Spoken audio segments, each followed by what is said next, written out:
The True Ambition podcast with John Zink is brought to you by IT Avalon.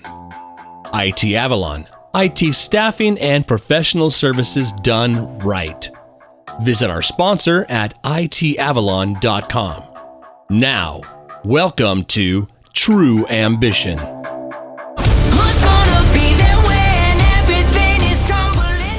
Hey everybody, welcome to the True Ambition podcast. This is John Zink, and I'm honored today to be joined by Mr. Brian Dunne, and he is the drummer for the last 7 years. Am I right about that? 8 years? 11. 11! I was reading something that was way off. 11 years for Hall & Oates, and first time I saw him was on Live from Daryl's House.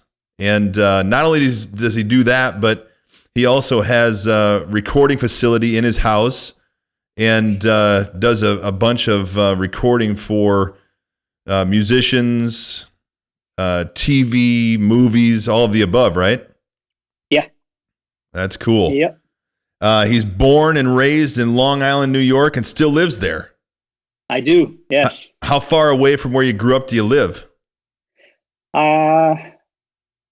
15 minutes. That's awesome. Is your family all still right around there? Yeah, everybody's within 20 minutes of each other. That's the fun. Entire family. Yeah. So and then, it's a large family. Oh yeah, I was watching something on a previous interview, and I saw that you've got a couple older brothers that were into drums as well, right? Yes.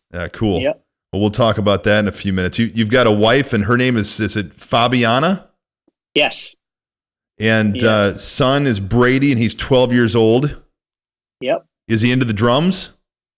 Yep. Oh, it's so fun. I got a 2.5-year-old son named Johnny at home, and I bring him up here to my studio, and I've got an electric drum set, and he's just starting to get into the fun of pounding around on shit. Nice. So I'm hoping he gets into it, but we'll see. I don't want to force him, but we'll see what happens. Yeah. And then they got a dog named Roderick. Yes. The Boston Terrier, the madman. So, like I said, I saw you first on Live from Daryl's House. Quick question: Is Daryl's House only a TV show, or is it? Can you go there and see live shows too, or how's that whole thing work? It used to just be a TV show or a webcast. Then it turned and we used to shoot it literally at his house. Then later on, when he sold his place where we used to record, he bought a club, and now really? The club, and he turned it into it's a really good restaurant and a live music venue. And it's called Live from Daryl's House. So there's live music there 5 nights a week.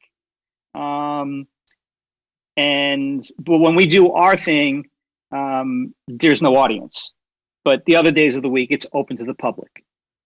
So now we just shoot it we use that facility, and they even made the inside of it basically look like his house used to look. So that's the deal. Yeah. Well, that was confusing because I was like, I didn't know that anything changed. You know, it looks like the old stuff where you guys used to shoot. Yeah. No, we've been shooting in the club since I think the last episode was maybe Gavin DeGraw. That might have been the last thing we did at his actual house. Every episode after that, maybe 2 or 3 seasons after that, have been in the club. Okay. And are you guys doing any stuff during COVID, or what's going on there? The only thing we've done is we did a private event where we utilized the club as our stage, and we performed for a private company, and we basically played. It was very short, like 40 minutes. Just played like 9 hits, and that was it.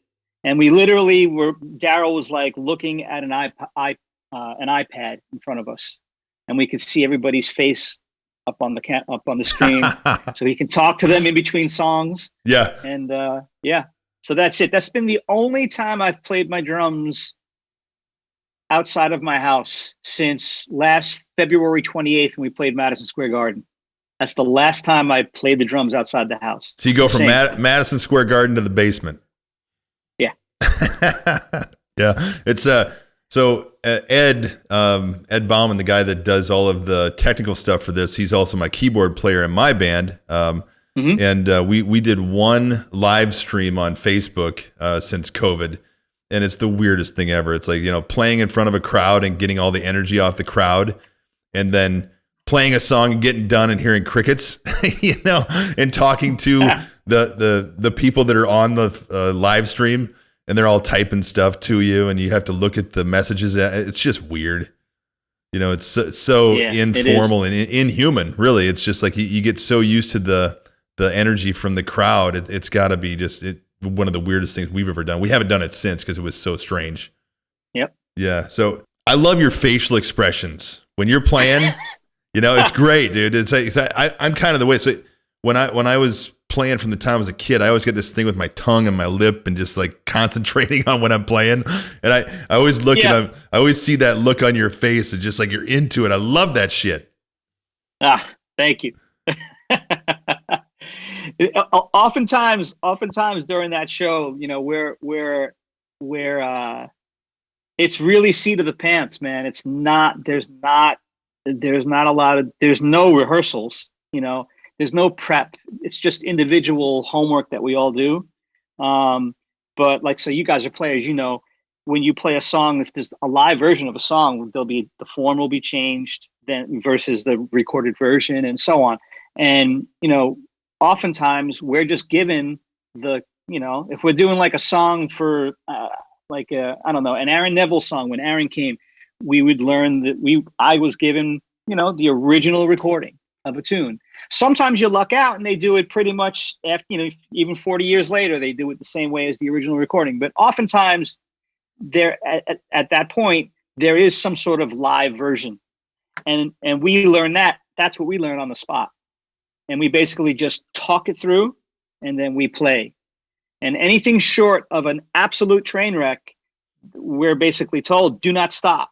Play once we start, finish, and then if we need to discuss, we'll discuss something else. You know what I mean? So, I'm kind of trying to look confident, but the reality is, I'm horrified. For real. Well, it's a fun way to adapting as we go. It's a fun way to play. It's like some of the best stuff comes out of those jam sessions, I'm sure. It does. I mean, and I hand it to Daryl for having the guts to do that. The muso in me wants everything to be just perfect, and the reality is, he has the wisdom to know and the guts to just say, we're going to play these tunes once or twice, and we're going to live with it.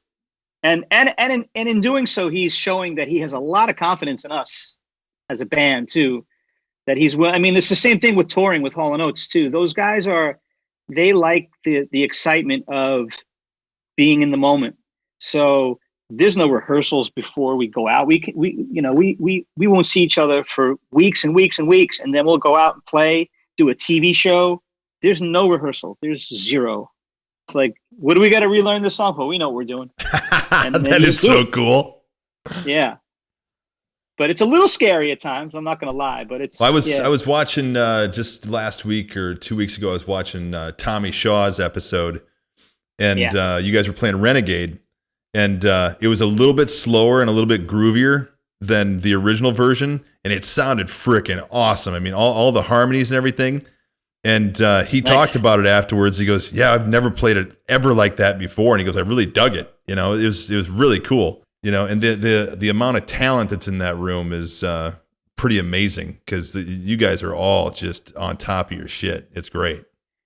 Yeah, it's a really good band. I don't know if you know four of us are former Average White Band members. Oh, are you? Yeah, I did it I joined the band. Elliot, the keyboard player, he was the first one in it, and then he was there for quite a few years. I joined the band with Elliot, did it for a year and a half with him. He left. Then Clyde Jones, our bass player, he took over Elliot's spot. And by the way, just so you know, the spot that they were doing was lead vocalist, all the Hamish Stewart high stuff, and playing bass and guitar. Oh my gosh. Yeah. So Elliot and Clyde are both full-fledged frontmen, lead singers, and bass players and guitar players.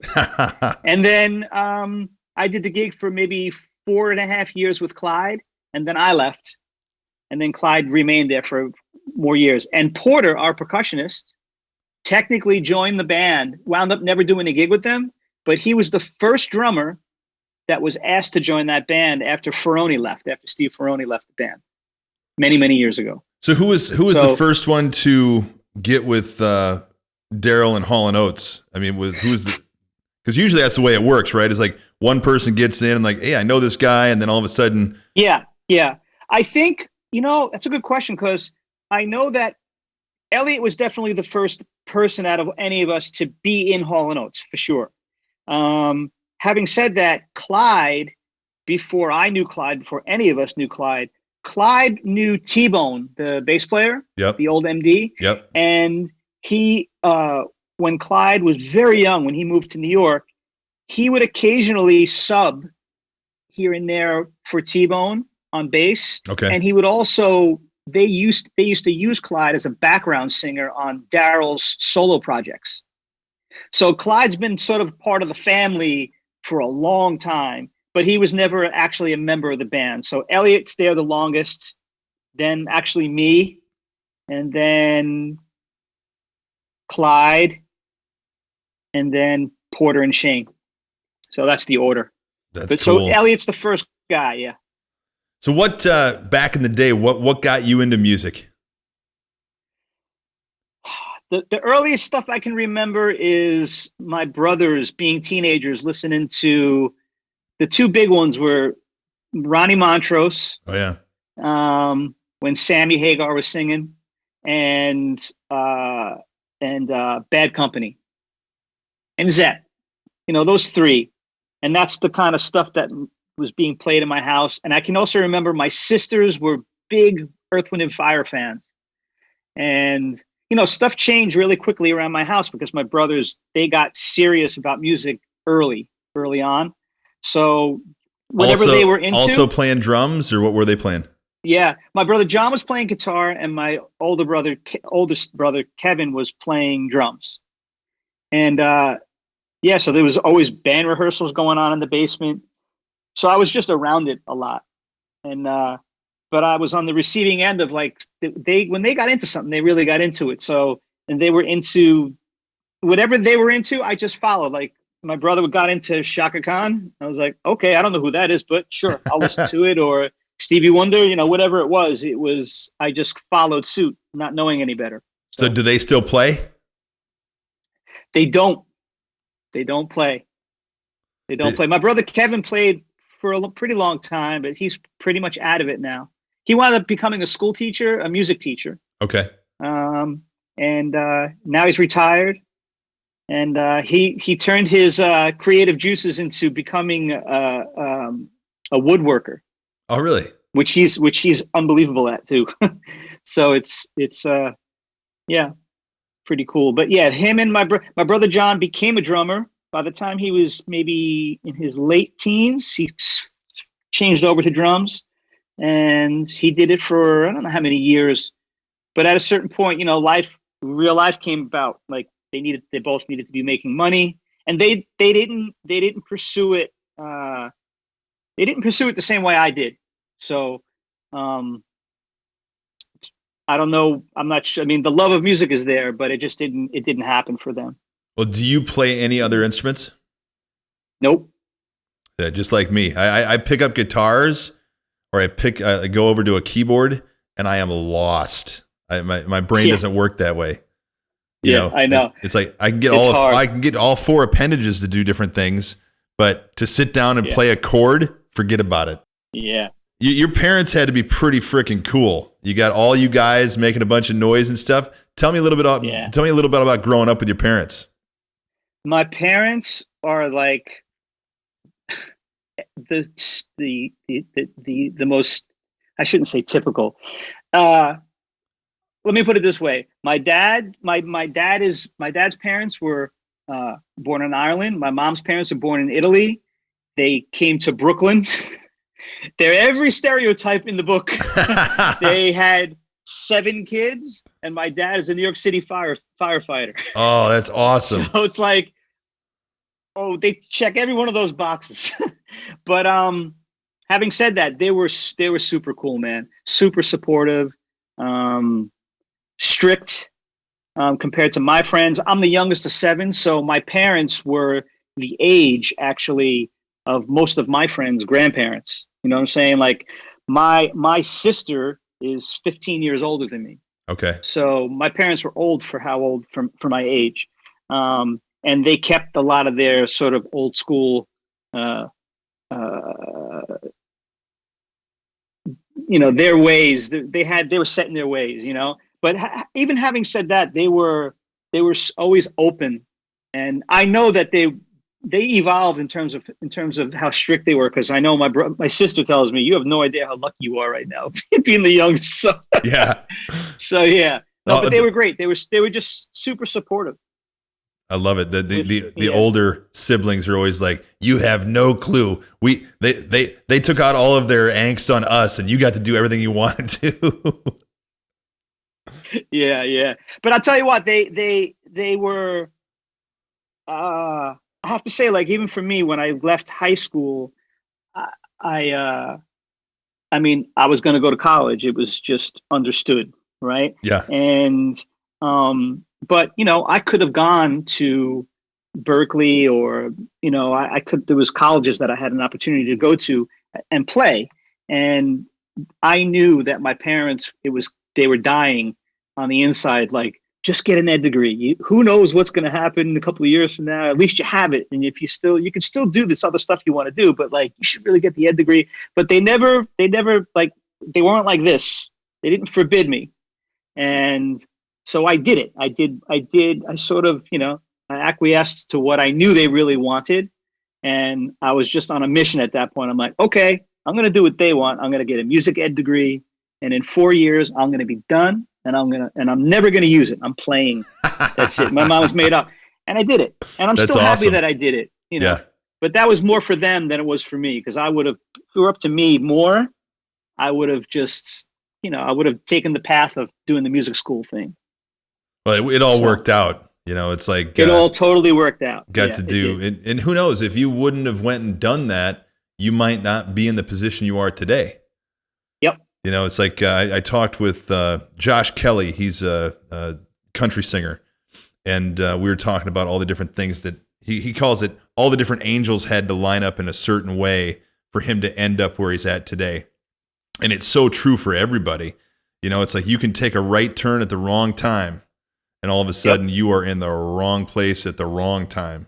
So yep. Thank God for all those different moves. Are your parents still alive? No, just my mom. Okay. She's 88 and killing it. Is she doing great? Yeah, she is. Is she staying safe? Is she scared of the COVID thing, or how is she doing with that? She's I think she might be scared. She doesn't show it though. Like she wants us to come over there. She wants to hug. And I'm like, Ma, I can't do it. We try to, if it were up to her, she would ignore it, but she's going with it. Cause like, I know for her, things like Thanksgiving and Christmas, seeing the family and whatever kids are left in the family, she lives for that. Yeah. And she did the right. She listened to all of us, and we didn't have our usual gatherings on any of those holidays. So she's rolling with it. It feels really weird for her, but she's rolling with it. I think she's happy that she, we didn't take any chances. So how long ago? And she's getting her shot today, by the way. Oh, today. That's awesome. Well, for everybody who's watching this and listening to this, this is January the 27th. So this will be airing in March. So good luck to her, and I hope I've got plenty of friends who have gotten it so far, and a sore arm is all I've heard for the first day, and after that, nothing. So nice. Prayers for her to get Thank you. the antibodies she needs. So when did you lose your dad? 3 years ago. Okay. So he got to go out and see you play some big shows and do all that kind of stuff? Yeah, yeah, yeah. And he used to come out, I mean, even when he was like, wow, he must have been, yeah, in his late 70s. I played at this club in New York City called Cafe Wa, and it's basically an R&B club in a basement, little ratty little room, with a great band, and a place where you don't see people in their late 70s usually. And he would come down there and check it out. Like, he was a real fan of music, and to the bitter end, man, that guy would come out and see shows. So pretty amazing. He's a big fan of his son doing awesome things. It's like I look back on my parents, mostly my mom, and just all the support that she gave me. It's like you talk about something. I'm talking about getting Johnny, my kid, a drum set. My wife's like, absolutely not. I'm like, well, it's going to happen, so forget about it. But all the time, my mom drove me to buy my first drum set in Rockford, Illinois. I grew up in a small town in Illinois. To pick up the drum set in not such a nice area, my used first Tama drum set. It came with like 12 cymbals. I was in heaven, setting this thing up and then playing it all the time. Parents have to put up with that, when we have no clue what we're playing, at the beginning. And then all of a sudden it starts, even when it does turn into we know what the hell we're doing, for people that are sitting there listening to us play, it's not a great environment for your ears. It sounds amazing to us, but to them, oh my God, I can only imagine. Yeah, man. So talk about one of seven. You talked about your two older brothers. Are the rest of the siblings still around that same area where you live? Everybody's geographically, yeah. Everybody's here. That's Everybody's so cool. Within 20 minutes of each other. Yeah. And you guys are all super close? Yeah. So were you a good student?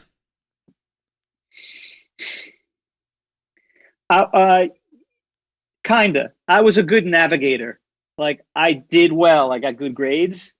More so because I kind of figured out how to, not that I was extra studious. If you know what I mean. Like, oh, yeah. I don't know. I mean, there was, like, I knew, again, I guess it goes to my parents, like, getting good grades was part of the package in our house, right? So I did whatever I needed to do to accomplish that, but I didn't go beyond. But I did well. I'll tell you what, I did way better. I did better in college than I did and I did pretty well in high school. Where'd you go to college?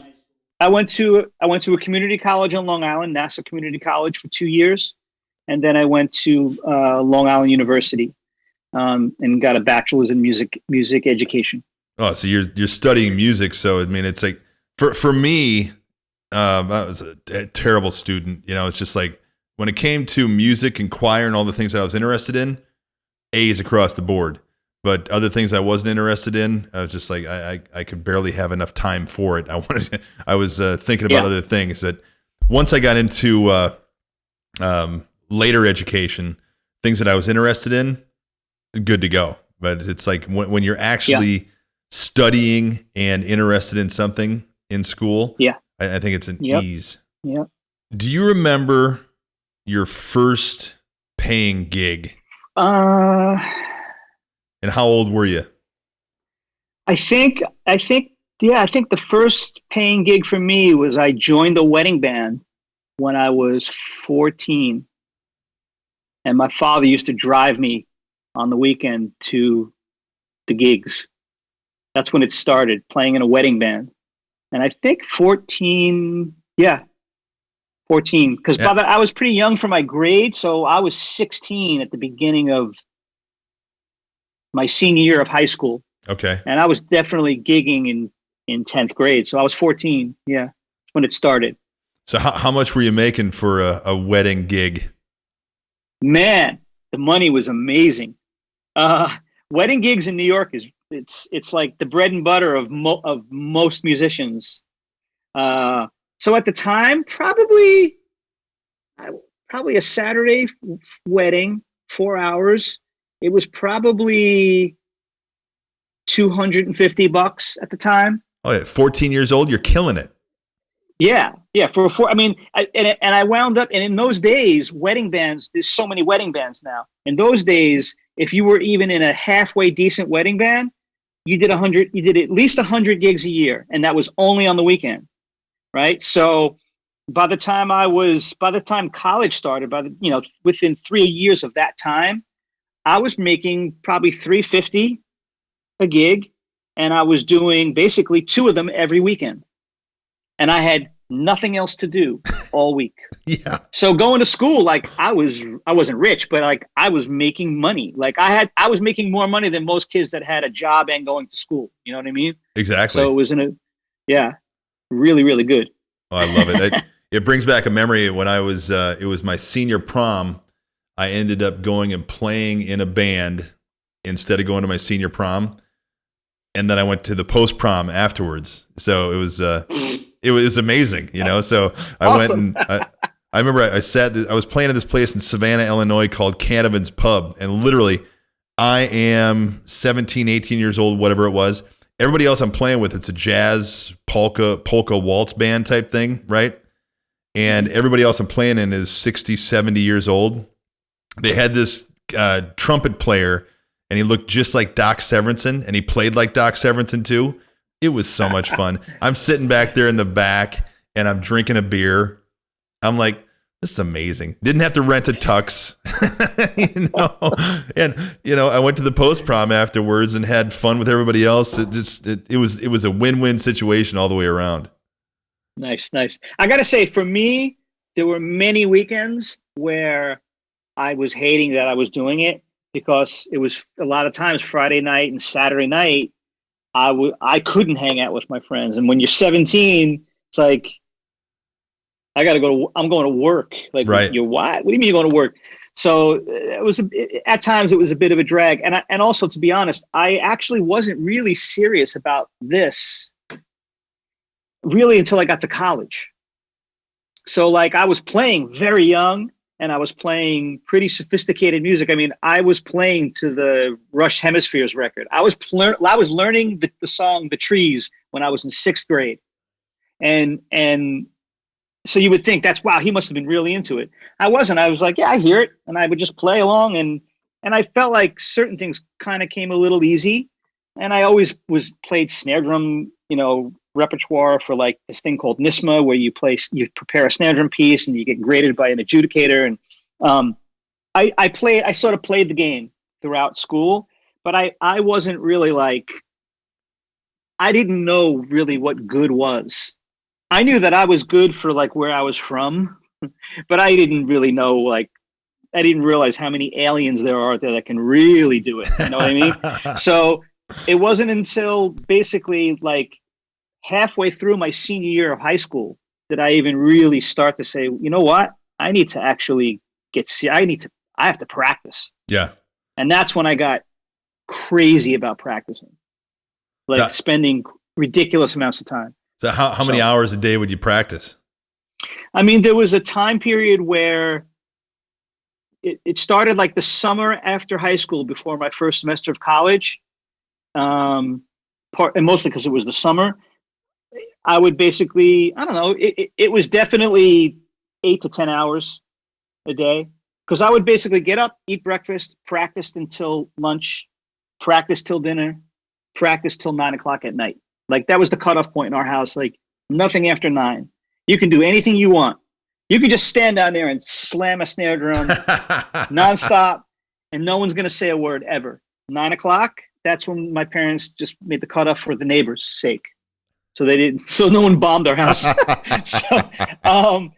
So yeah, there was a time period where I got crazy about practicing. And part of it was, luckily for me, I've always lived basically an hour from Manhattan. And as a musician, it's a pretty amazing place to live. And I would go in, and I saw people that were like my age that were frighteningly good, that I never heard of. And I'm like, oh my God. So if I really want to do this, I obviously need to work way harder. And so I had a couple of real eye-opening experiences that set me straight, and it was like, you got to work on your stuff way more. So I had one of those experiences. I was playing in a band, and my ego had taken over, and I was at a party with the guitar player Tommy, and I'm sitting there, I'm bragging about something, I'm not sure what it was, and Tommy goes, "Hey, let's go outside and talk for a second." And he goes, "Hey, you're about to get fired from the band. You need to work on your time, and this and this and this." I'm like sitting there, I'm like, talk about ego deflation, right? But thank God he did that, because I sat down and I practiced and practiced and practiced, had a metronome, and just sat there and figured out what the hell I needed to do.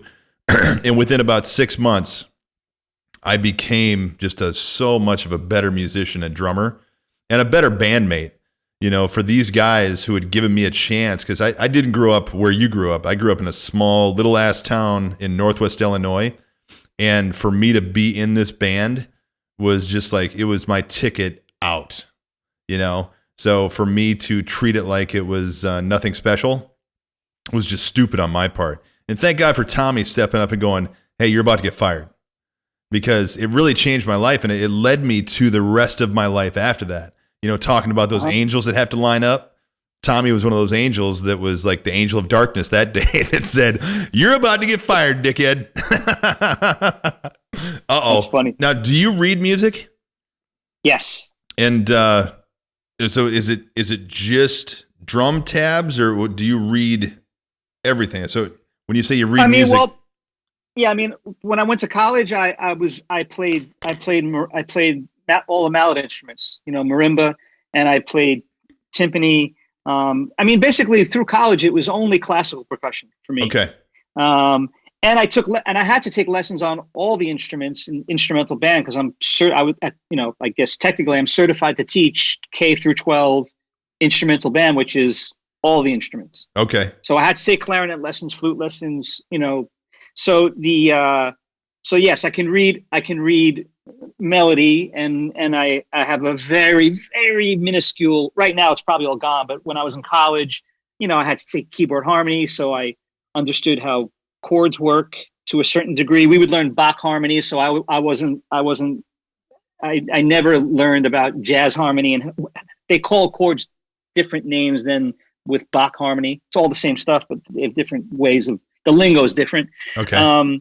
So yeah, I've always read like snare drum music. So if you can read a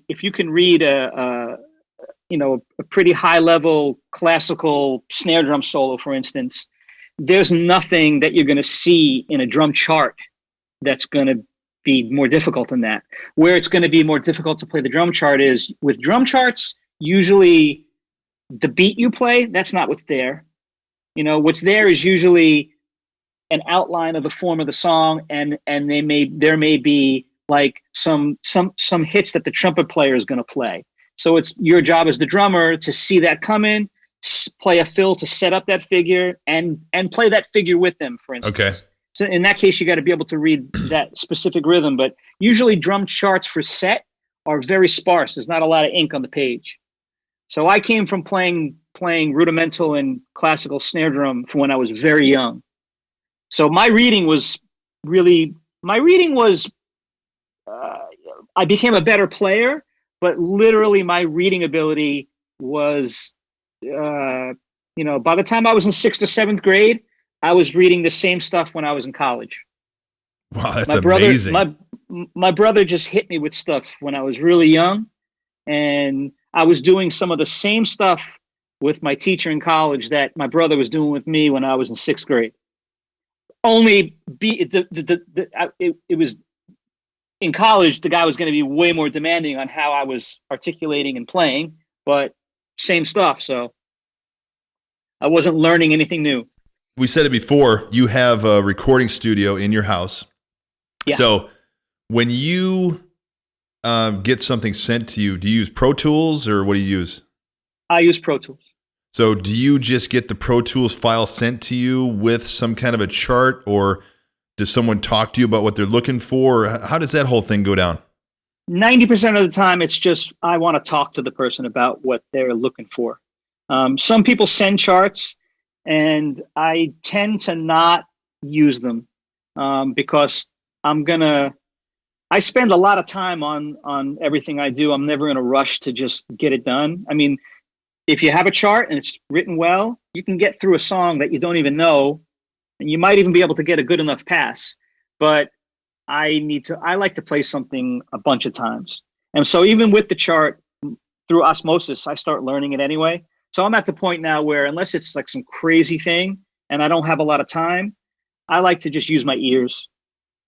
Even though I have the ability to read it, I always opt to stay away from the paper. And nowadays, the other thing that's become the new norm is everybody wants you to set up your camera and record yourself, video yourself while you're playing their song, because everything is visual now. So now the days of going down here, like looking like an absolute slob and loving it and just playing a track. Now I have to play the track 100 times and then say, okay, I think I'm ready for one now. Set up the phone and like video myself doing it. Great. Now I got to take a shower. Perfect. Exactly. Unless it's a hard rock song, then you don't shower at all. You do whatever you want to. Yeah. But it's I have to say, I mean, I understand why. Like for me, if I were 20 years old and I heard a recording that Vinnie Colaiuta was playing drums on, and I had the option to see it, of course I want to see it, so I get it. It's just, it takes away from, for me, that doesn't take away, it makes it a little more difficult because you have that camera, that camera's there, and I don't want to be cognizant of that. Right. And you would think at this point I'd get used to having a camera on me because I have a camera on me all the time, but it's still that one thing extra. And it's like, I don't want that there. I want to just concentrate on the, You're right about it because something else takes off and there's always that thing in the back of your mind that you're being watched. And there's a different feeling. So when I've recorded and sat there and it's just me and the other band members and we're just recording with nobody else, there's a whole different feel. So I know what you're talking about. So what was your first big break? It's like you're playing in wedding bands, you're doing all the rest of this stuff. When's the first time that you went out and played with somebody and you said, oh man, this is amazing? It's hard to answer because I know the first couple of things that led me to more serious people. And there was a guy out where I live in Long Island. His name is Ted Kumpel. He was a guitar player. And he was probably the first guy that when he asked me to play with him, I had already sort of like, I thought he was an amazing player and I was intimidated and I couldn't believe he wanted me to play with him. You know what I'm saying?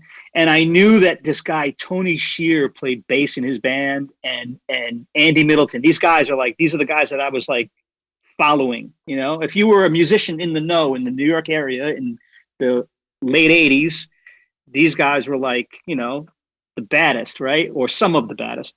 And so that's one layer of thinking that this is awesome and maybe I'm doing something right. That's the first thing. Other than that though, I mean, with the wedding thing, I mean, with those guys, that was the first time it's the first time I ever left the country and we went to Europe and it was like a fusion. It was like, the music was like Frank Zappa meets Prince, like the crazy comedy of and intricacies of Zappa mixed with sort of some of the funk of what Prince brings.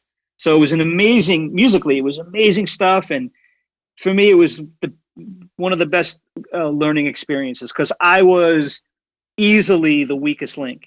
So I was getting my butt handed to me every single time I was around these guys, which proved to be awesome for me, And then the other thing is this guy named David Mann, who was a great sax player, lives in New York.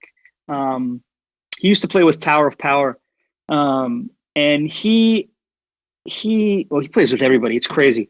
But he kind of he liked what he heard on a wedding. And next thing I knew, I was recording with him and his brother, who was a great bass player. And that got me into the world of the more kind of smooth jazz world with the jazz guitar player, Chuck Loeb. And Chuck's really the guy that was the first real serious national artist, super respected guy that every single thing in my life can be tied in some way to him. So that's where it kind of started for me with Chuck, probably. And did Chuck see you somewhere, or did you go in an audition, or how did that come Nope. about? Chuck got me. I mean, partially because of that guy, Dave Mann. Okay. Everything's super intertwined. And then the keyboard player, like some of the guys that were in Chuck's band, I knew them. I was living in Brooklyn, and I just first moved to Brooklyn, and I was already playing with some of the guys that play with Chuck. So it just made sense. You know, this guy knows this guy. Oh, I have a friend, and this the usual thing. Yeah.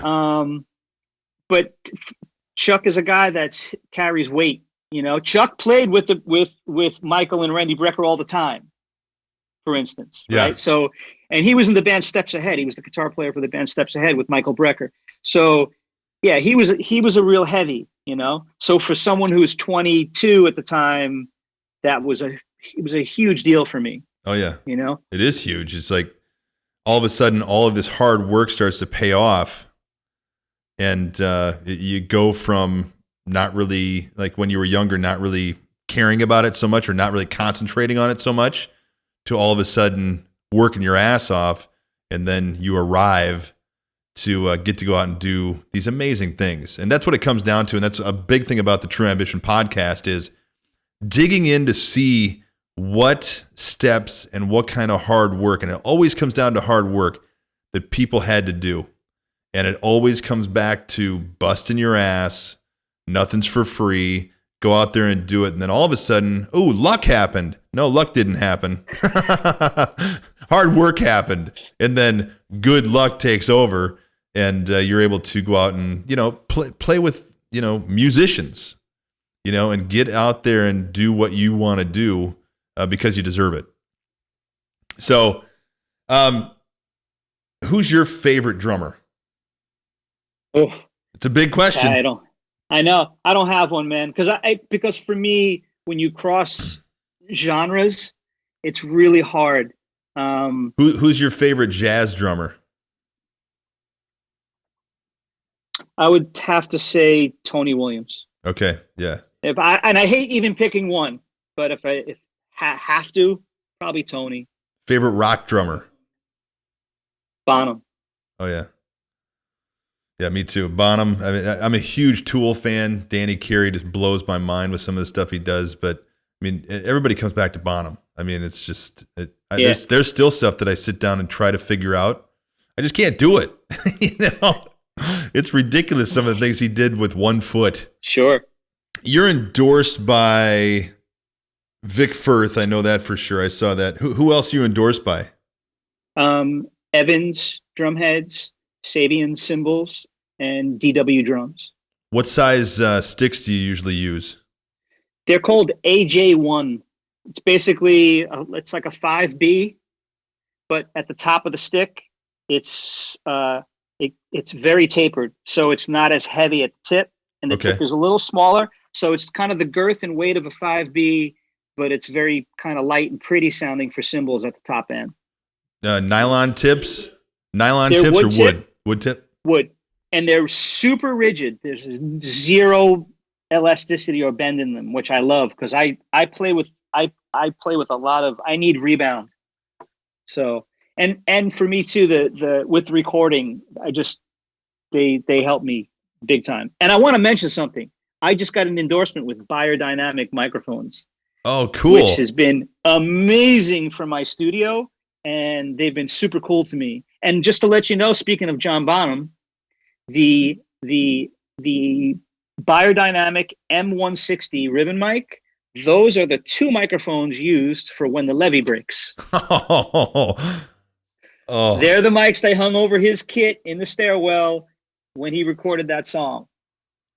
That groove, that's the man. Sound. When that groove comes in for that song, you just can't help it going, yep, here we go. Yeah. Yep. So you use a traditional grip. Yeah. Have you, from time you're a kid, used it or just chose to use it, or kind of talk about the use of traditional grip a little bit? It's what my brother showed me. Okay. And I literally never played match grip in my life. like to the point where if I am playing a beat, just a medium tempo rock groove or R&B groove, and if beat 2 is a rim click and beat 4 is a snare, and it's going back and forth, I will flip my stick completely around every single time just to hit it once with this versus this. Muscle memory. Yeah. I mean, that's the thing. That's the fear. I can play match a little, but I'm so afraid of not hitting it right because I have no muscle memory that I can get it sometimes, but sometimes I won't. And I can't afford to not get it. So, and I'm not willing to practice. I don't want to put time into learning another grip. I mean, this is working for me. And I have to also admit though, there are things about certain styles of music where I can play loud and I can hit the snare drum really hard this way. Where I have a problem getting a lot out of the drums is like hitting a floor tom across your body with a traditional grip. That's hard to get some like meat out of a drum. This would make life much easier for me, but I'm not willing to now. And the funny thing is, this is really rare. So it's almost like it's rare these days. Now these days it's rare. I mean, there are still some, mega, like in terms of drummers, like star drummers. I mean, Vinny still plays this way, and Weckl plays this way, and Steve Jordan and Steve Ferroni. Like actually, some of my favorite players play, Charlie Drayton. These guys still play traditional grip, but a lot of them can play both. Well, isn't it so much better playing traditionally? Because I started traditional until I got to like the 6th grade, and then my music teacher said, no, this is the way we do it now. And I switched over from traditional to what's that called? Straight grip? Match grip. Match grip. And I've been playing that way ever since. But I started off that way. Isn't it better for like ghost notes and stuff like that to have the traditional grip? I used to think so. But when I see guys like Bill Stewart playing jazz, and I hear what he's doing, and I hear, guys that are playing match and not just rock guys, like real straight ahead players. It's one, I don't think it's better than traditional. It's just, they're both, they're different, and you can accomplish anything you want with either one of them. But the one thing I think that where match is not better, but probably makes life easier, is if you need to get some thunder out of toms. That's tough because this requires this grip really needs rebound. You need to get something back, right? And also I was told, I never knew this. Porter Carroll, the percussionist in our band, in the Hall & Oates band, he told me that this movement you're using now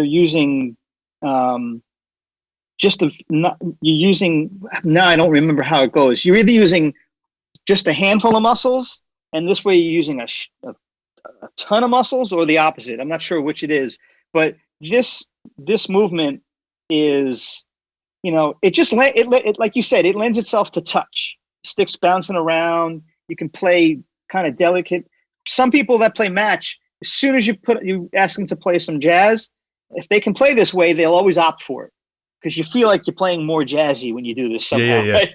But the truth is, I think both are fine. It's just my personal dilemma is getting some beef out of that floor tom when I'm crossing over this way. Yeah. And it's like, man, sometimes I wish I played this way. And like I said, playing rim click grooves and coming up to hit the snare drum. I mean, this is so easy. Then flipping that thing over every time, it's like,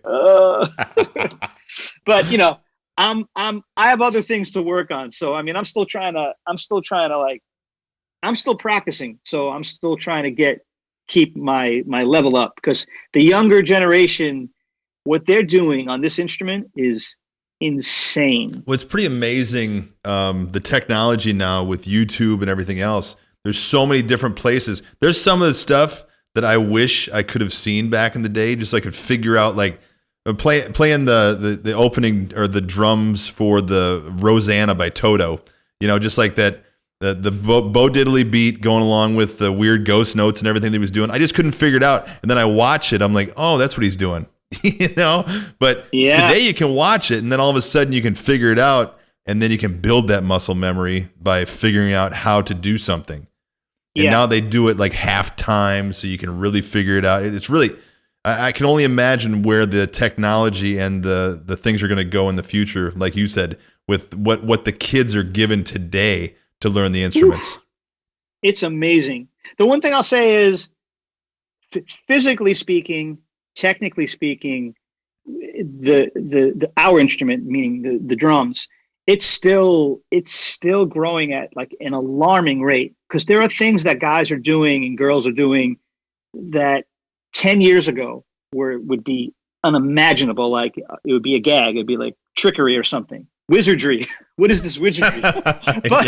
but you're scaring the hell out of the kids. But it's that absurd. And not every instrument is like that. I mean, because some people, I would argue that, technically speaking, are guys really playing, the saxophone technically that much better than Charlie Parker did? I don't know. Maybe Michael Brecker, maybe Chris Potter, or I don't know, Josh Redman, whoever the great tenor players are of the day now. I'm sure maybe it has graduated, but like at the rate that the drums are still moving, it's absurd. Because it's, when you ever check out Chris Coleman? Oh yeah. Oh my God. I mean, it's some of the stuff he's doing with the power that that's the other thing. It used to be in the old days, if you were someone who played like the metal drummers, like the speed metal drummers, as that stuff started to become more and more intense and they were able to play faster and faster, you notice how everything got smaller and smaller. They're barely moving now because they're playing so fast, right? Then Chris Coleman comes along and he's playing as fast or faster, and he's coming from this high with every stroke. It's like, it doesn't even make sense what this guy's doing. I remember when One from Metallica came out, and I remember Lars doing that. Brrr, bah, brrr. I'm like, oh my God, how's he doing that? And now people play a whole song with the bass drums going that fast. Absolutely. I'm like, it's what? Crazy. Yeah. Now, having said that, as much as that's to be commended, the one thing that's changing, and I'm not here to say it's for the better or the worse. It's just an observation for me. The role of the drums is starting to change, in that we used to be the timekeeper of, even obviously for the singer, but even for the rhythm section. Right. We used to be the person that sort of laid the law down. And if you did it in a confident, consistent way, it would allow the people around you to do what they do with time. Maybe the bass player wants to be very elastic and he wants to really play behind the beat. Now, your job is not to pull back with him. Your job is to stay right where you are, so that he can put it where he wants it. And then together, what comes out there is a feel, is a thing. And now, it's like, now because the drums it's so fabulous what these people can do, meaning drummers now, it's so crazy that they're stepping out and they're taking it to another level. But what's also happening with that is now the rest of the band is being expected to keep the time for the drummer. And now you go to see a pop concert now, you're going to hear a huge bass drum and a huge clap track in virtually every song. Boom, clap, boom, clap. And then the drummer will be playing with it. But then when they go to do their thing, you're still hearing that 1 and 3 and 2 and 4, and you're not even cognizant of it. Right. But it's there. And it's there to keep the meat going while these guys play all this insane stuff. But now that's changing the role of what drummers used to do. Yeah. Now, whether that's good or bad, that's up for debate. I don't, it's not for me to say. But I come from possibly the last generation where it was like, I want to play, and I prefer to hear drummers that play pocket. And if you're good enough, and if you're I don't want to say musical, but if you're creative enough, you have moments where you want people to go, whoa, you want to give a little moment, you want to play a fill, you want to make someone like think twice about what they just heard. Great, all the power to you, but it's still up to you to hold the time. Exactly. Not the machine you're playing along with. People throw and the last thing I'll say is this. I know I'm long-winded. Now kids are playing to tracks. Everything we hear and everything we practice to is perfect because most of this stuff is programmed in popular music. Right. So people's sense of time and sense of pitch is really pretty amazing. So now where a lot of people may argue pop music has kind of gone downhill in terms of quality, again, that's up to opinion. I happen to think that pop music in the 70s is far superior, but that's just my opinion. But I will say this, the stuff they would let people get away with in the 70s is pretty remarkable in terms of stuff was out of pitch, stuff wasn't played to a click. Right. Things were inconsistent, Now you put on a pop record, I don't care who the artist is, that's going to be metronomically perfect. There's going to be auto-tune. The pitch is going to be perfect. And entire generations, that's all they're hearing. And you know what? They're achieving it now as humans. Yeah. They're playing in a way that's like perfect. So in some ways, the bar keeps going up. But musically speaking, I don't know. No, one of my favorite things to do is with really great bass players is to have that relationship with that bass player where you as the rhythm section can just look at each other and know exactly where you're going, know exactly what you're doing. And it's just so much fun to have that relationship and to, kind of create what you want to on the fly. And that kind of gets, we as a band right now, we play along with the track. We play 80s stuff. We wouldn't even have a bass player because we've had a couple different bass players that were a pain in the ass. We said, all right, you're out of here. So now we've got, we just, as drummers, we sit there and we play along with the tracks and it's all good. We're entertainers, but to lose out on some of that, it lets the band breathe a little bit, and gives it a life of its own where you have a little bit of that danger involved too, where, with what you're talking about, there's not much danger, except I went and saw Motley Crue about 3 or 4 years ago up in Reno, Nevada. They were playing along with the track and the band got lost. All four of them got lost and they all four ended the song at a different time. I think they were playing Wild Side. It was the best. So Alice Cooper opened up for him, and Alice Cooper was amazing. And Alice Cooper had gone out golfing. That drummer's really good. My God, so good. And that guitar player, that female guitar player, oh my God. So Alice Cooper's golfing earlier in the day with a friend of mine who's a casino host up there.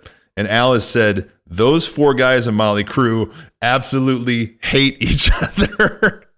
And they're only doing it for the money. So we went and watched Alice Cooper, and we're waiting for Motley Crue to get out there. And they play like the fourth song is Wild Side, and they all end at different times. And you can tell, because we were really close to the stage, they all just turned around and looked at each other, and all were just like, I hate you. I don't want to be here right now. So we left, and that was one of those things where nobody else, I know somebody else noticed, but hardly anybody else noticed.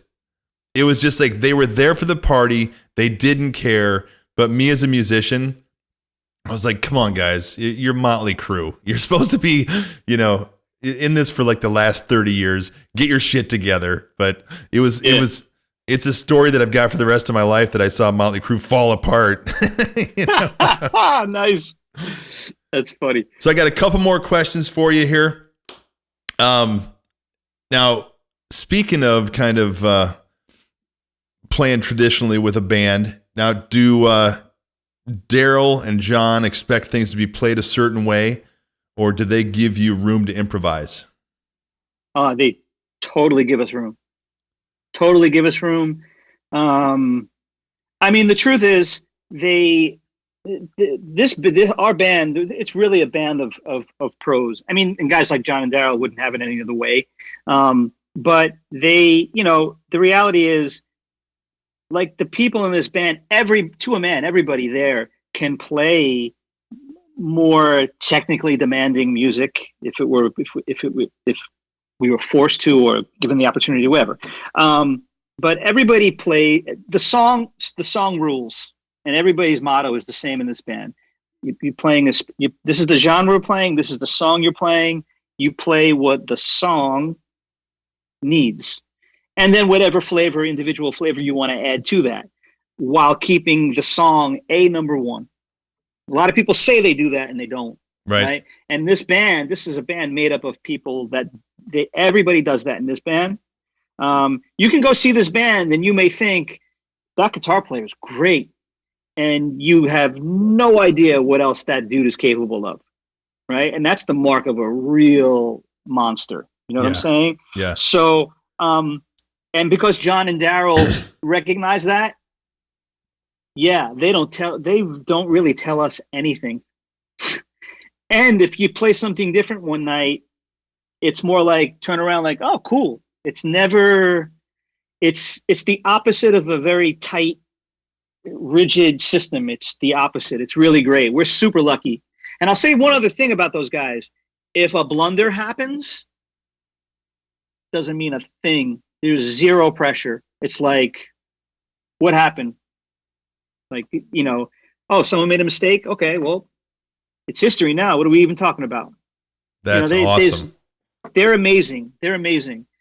And it makes for a really comfortable situation. They know if someone messes up, it's like no one's happy about it, especially the guy who did it.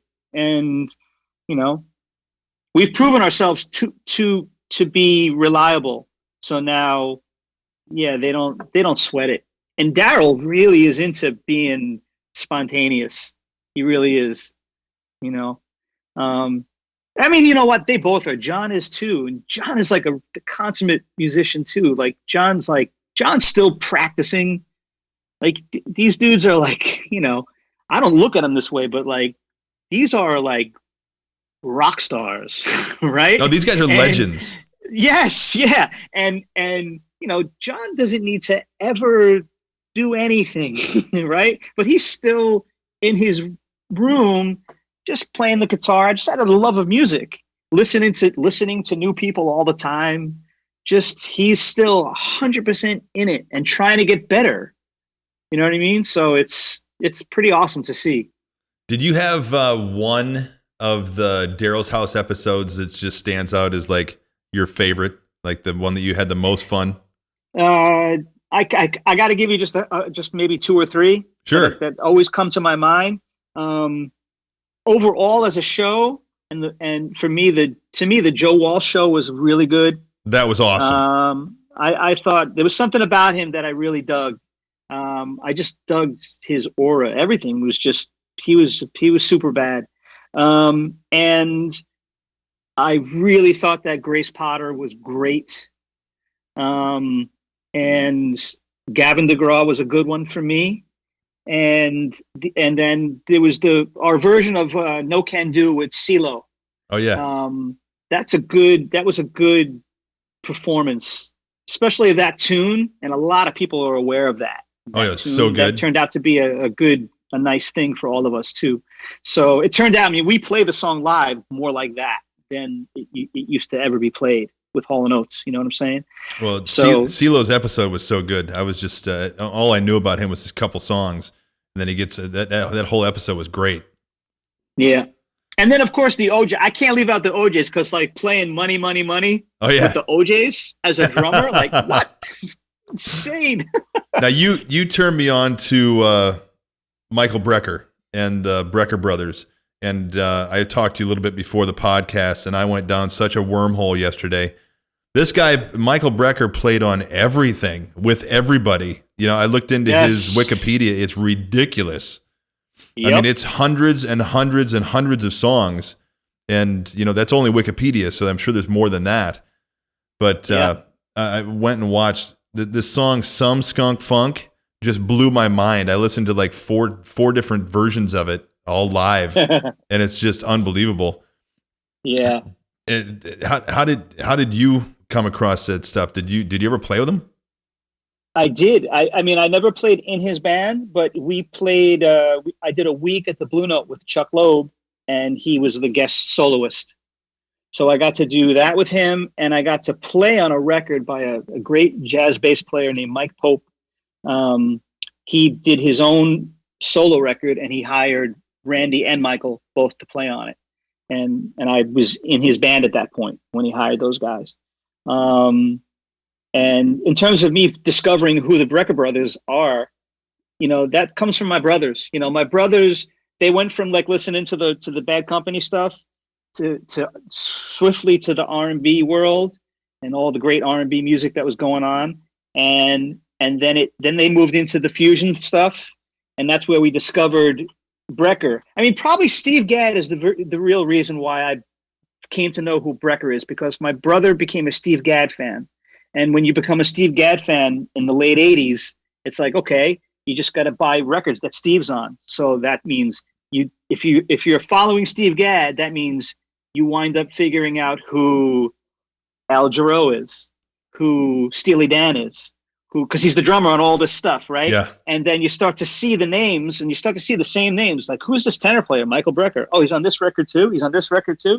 And then you realize, like, the same guy that plays a sax solo on a James Taylor song plays the sax solo on a Cameo tune, like the song Candy. That solo, that's Michael Brecker, right? And then you find out he's a straight ahead jazz player, and he's a fusion player who has a band with his brother called the Brecker Brothers. And then you start to realize the guy's like a game changer, in terms of, like, there are guys that play jazz saxophone when he was, in his day, his contemporaries, his age at that time. There were other guys, Steve Grossman, and there were guys of, there's a million guys. I don't want to bring up all their names, but the thing about Brecker that was different is he was firmly respected in the jazz world, in the real jazz world. And then he was playing on James Taylor records. And that's huge to me. And that's, for me, I was brought up with a brother who was into the guys that were able to cover more than just one genre. And we were fans of music. We weren't fans of one genre of music, So, we used to look at the David Letterman band with Steve Jordan and Will Lee playing bass. And that was the ultimate. Like, growing up, that was the ultimate gig. It wasn't playing Madison Square Garden for me. Never. It was like either playing the Blue Note or getting a gig like the David Letterman band and being able to play with all these different artists. And in a really ironic way, I wound up doing something kind of similar, having Daryl's house. It's like unimaginable. What else? Who else is doing that? Who else has that? What other music show is there even in existence? Oh no, that's why I love it so much. Crazy. Because I get to watch each and every type of performer from all these different genres go on there and play with you guys. And it's what you talked about before is like, you're talking about Brecker playing on all these different genres, and all he's doing is serving the song, and that's the name of the game. It's just like, for me, my true ambition in life is to make people's lives better. And as a musician, that's all we're really doing is making somebody's day a little bit brighter by giving them something they wouldn't have had otherwise. And, that's one of the best things in the world, is putting a smile on somebody else's face. So I'm going to end the podcast with the same questions that I ask everybody on the True Ambition podcast. So I appreciate you being here. And what I'm going to do is ask you right now, being where you've been, you've done a lot of things, you've played all over the world. True ambition is not what we thought it was. True ambition is the profound desire to live usefully and walk humbly under the grace of God. Knowing what you know now, what is your true ambition in both your professional life and your personal life moving forward? Well, For my personal life, it's to, first and foremost, be a good father and husband to my wife and son. And professionally, I don't know if this is the right answer or not, but there's no wrong answers. No wrong answers. I've never been. Okay, well, good, because I've never been. I would be lying if I didn't say that I don't. If I make a nice amount of money, that's good, but that's never ever, and still is not the driving force behind what I've done. I don't know if it's a curse. So far, it's been a blessing for me, but I'm just constantly trying to get better, and in that has led me to doing, being a part of some nice things musically, and professionally. It's all interconnected. So, it's hard for me to say, like, in 5 years from now, I would like to be making a certain amount of money doing sessions so that I don't have to be on the road anymore. Like, I don't really I probably should, but I don't really have a plan. I'm just constantly trying to get better, and everything is still to this day on an upward slope professionally for me. So I'm just going to keep at it. Perfect. So that's my plan. Well, that's it. I think that if we all just keep doing the next right thing and keep moving in the right direction, everything else will be delivered to us. So I really appreciate you being here today. It's been a fun conversation, and likewise, man. I will. Is there any upcoming dates or anything being scheduled, or is everything still up in the air? It's kind of up in the air. I mean, we technically have in the books, we're supposed to continue the tour that basically got canceled last year with Squeeze at the end of August. We're supposed to do a run into September, but who knows? Right. Yeah, well, I don't know. We'll stay in touch. It has been great to talk to you, and everybody, thanks for tuning in. We'll see you next time on the True Ambition Podcast. The True Ambition Podcast is brought to you by IT Avalon. For more information and links to other episodes, please visit www.trueambition.org. Now, go find your true ambition.